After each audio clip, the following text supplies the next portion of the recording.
well, probably going to get about 10% of it.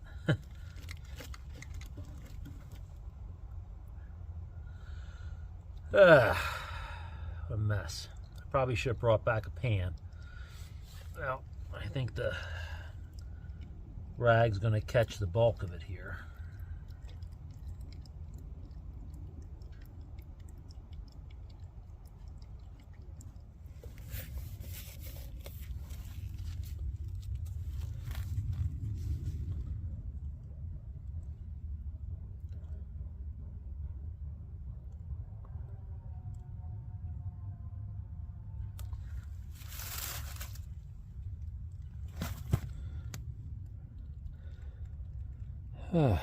I love Honda engines, but there's got to be a better design to locating the oil fill hole here. There's two of them. There's one directly opposite the crankcase on the other side, but that side is inches away from the main frame of the splitter trailer here. So I have no idea how that would be helpful. If this thing was angled forward just maybe an inch, it would make it 100 times easier. I'm pouring the oil in very slowly here. Takes just a hair over a quart. This is the, I think this is the GX 390, I believe.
everybody, John here. Welcome back to Catbird Hill. It's been a while since I did a video on using the wood splitter, the Unicorn wood splitter, and I will put a reference. I think it was the first video I ever did where I showcased this splitter. I'll put it up there and you can refer back to that. I think I've had this splitter for about 1.5 years. If you recall from the first time I showcased it on the channel, I bought this on off of Facebook Marketplace. I paid $1,000 for it. It was local. It was only 10-15 miles away from me, very convenient. And I bought it from a gentleman who, I believe it was his fiance or his girlfriend's grandfather actually built this. Obviously he purchased components online and then assembled it himself. So there are some. The cylinder itself, I researched that, and the company is still in existence. They make a variety of cylinders for splitters. The hydraulic valves, the controls, all those sources were U.S. companies. So I was really pleased to see that. A Honda engine, I believe. Let me just double check here. It is the GX 390 engine. I wasn't sure earlier when I was changing the oil. It is the GX 390. As you know, if you know Honda engines, that's a premier engine from Honda. That impressed me about it. The tires were basically brand new. It never looked like it had ever been trailered before on the road. So it was a great deal. And I've probably cut 6 to 8, or I've probably split 6 to 8 cords of wood using this splitter. And it's been fine. I mean, it has taken everything that I've put on there. This is all ash that was cut down, or was actually cut up from some fallen ash trees in the back of the property, which I did earlier this year in the summer. And I've got plenty more where that came from. But I'm cutting rounds that are probably at the largest, 18 to 24 inches, and it handles it with no problems. It's slow. You can see that the cycle time's pretty slow.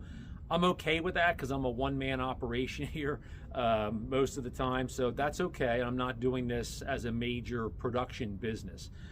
I split all of my wood relatively small, relatively thin pieces, all 16 inches.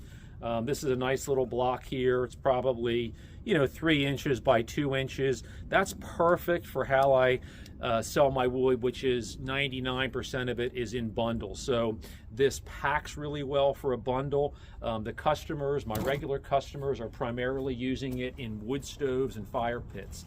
So they really don't want long pieces of firewood. They don't want real thick, chunky pieces of firewood. So I am splitting each round probably more times than I would if I was doing bulk firewood sales by the face cord, half cord, or full cord. I really like the splitter. It was a great deal. It has more than paid for itself in the wood I've split, no questions asked. All I've done, the only maintenance I've done on it is I check the oil regularly, gas. I've cleaned the air filter a couple of times, and that was the first time I changed the oil since I purchased it. It had just had new oil when I purchased it, so, and the oil really wasn't that dirty. Very, very happy with it. I need to upgrade it though. You can kind of see my system here. I basically pull the tractor bucket up, have it tilted back a little bit, and I'm just loading what I split into the bucket, which is great because this is actually going to be taken, maybe 200, 300 yards from here and stored in one of my racks that I have on the edge of the property. That's probably how I'm going to continue to do it. This is sort of the firewood processing area back here. But what I'm struggling with is I know I need some tables. I need some, whatever they're called, tables or plates or ramps or whatever, not ramps, but things that can be mounted to the side of the splitter so that there's little to no chance of cut pieces falling off. And you saw what happened when I was cutting or was splitting some of the bigger rounds. I'm able to hold on to one half, the other half falls onto the ground. I deal with the first half. I process that, then I've got to bend over and pick it up. A few pieces may fall. It's more bending. I really don't like to be bending over the splitter. So my challenge, well, what I'm going to do is let me take you on a little closer tour of the splitter, because I'm asking you folks out there for help in how to do this. Stay tuned. Okay, so here's what I've been trying to think through. I work on this side of the splitter. That's where the controls are, right? Oh, by the way, I do have a 4-way splitter head here, which I'm going to, it's basically a wing that you put on that has the two horizontal, or has the horizontal wing here. That's going to be an immediate upgrade once I trailer this thing back to the shop, and I got to do some cutting back here to fit that on. So that's, so that's one of the things that was suggested in prior videos. Get a 4-way wedge. I've got that. Okay, so that's coming. So here's the problem though. I tend to stand kind of in this area here. Okay, I'm totally fine with mounting a wing on this side, because and it can be fairly large because I'm not standing over here. It's not going to be in my way. I'm struggling with some of these splitters, and I've actually gone up to the ones that, are for sale at Home Depot and Lowe's and Tractor Supply. And the wings really, to me, interfere with where my feet and legs need to be. Just trying to simulate it when I was checking out the ones in the stores that had the wings on them. I really don't like a wing that's that long. I feel like I need just a really short one, maybe 16 or 18 inches long, basically from about here to the end of the rail, the end of the I-beam. So I've checked out online. I've looked at add-on wings from a number of different companies. They look like they're really good quality. They all seem to have some sort of a system for mounting them here. But most of them are exactly the same size. You get a pair, and they're probably 24 inches long, roughly, and that's fine for this side. But it's not. I don't want that much table support or wing on the other side. I think it's just going to interfere with the way I move around this thing. So I would love to hear your opinions on how you think that should be managed. I'm debating maybe going to a sheet metal shop or a metal fabrication shop, and actually maybe even trailering this to the shop. I've got a couple that are local, having them take some measurements here, and then maybe fabricating me what I need. That might be the most economical way to do it, because I have a feeling if I order a pair of these, I'm going to be cutting and somehow modifying it, and if I want to do that, I might as well have them custom made. So I'm just sort of struggling with how that would work, and I want to hear opinions, because I am by no means the wood splitting expert on YouTube. There are people who are far more experienced than I am in working with wood splitters and how they've modified them or how they've changed them to suit their needs. But I want to get more efficient at doing this. Right now, I'm happy with the speed of this. It's certainly a lot slower than some of the production models. This cylinder, I believe, when I was checking it out, I think it's like a 21 ton or 22 ton, perfectly good capacity. The hydraulic flow obviously is not great because of the slow cycle time, but I'm okay with that. It's got an electric start, which is currently not working because his battery's dead, but it has worked. Love that. This engine starts every time. I've never had a problem. I've started it in 0 degrees, and I've started it, when it's 95 degrees. No problems at all. It's just, it's a great quality engine, as you well know. So I'm sort of reaching out to the community here, and I want to ask you guys and gals what you think I should be doing as far as making my wood splitting with this Unicorn wood splitter much more efficient, much less physically labor intensive than it already is. And it's really not, it's not that hard. It's been suggested by a couple of my friends to think about getting a hydraulic lift, maybe adding hydraulics to the front of the splitter so that I can lift the rounds up. I'm not terribly worried about that. I'm not lifting super heavy rounds. I mean, this is the remnant of the the last round of cutting I did. So, you know, we're looking at maybe 12 inches in diameter there by 16 inches. You know, the wood's already been drying for a little bit, so it's not super heavy. If I have a really heavy round, I'll just lift it up with a bucket. That's why, you know, I keep the tractor with me. But, you know, that's an option. I might consider doing that just as time passes. But my theory is to just run with this machine as long as I possibly can. I've looked into, you know, I guess what I would consider the more professional grade ones. Easton made, I think Split Forest is another company, Wolf Ridge, and the price points of those, even at their lower kind of entry-level models, is just way beyond what I feel is reasonable for me to spend. That's my situation. I've got a good machine. I think with some creative advice from all you smart people out there, I might be able to make this a little bit more efficient. So thanks a lot for watching me on this video. This is sort of a ask for help from the community video, which you know, I'm grateful that there's a community of people out there who are more than willing to help. So I'm kind of thanking you in advance for considering this and putting your 2 cents down in the comments below. Thanks so much for watching. If I don't see you before the holiday, Merry Christmas and Happy New Year to all of you. John here from Catbird Hill. Take care.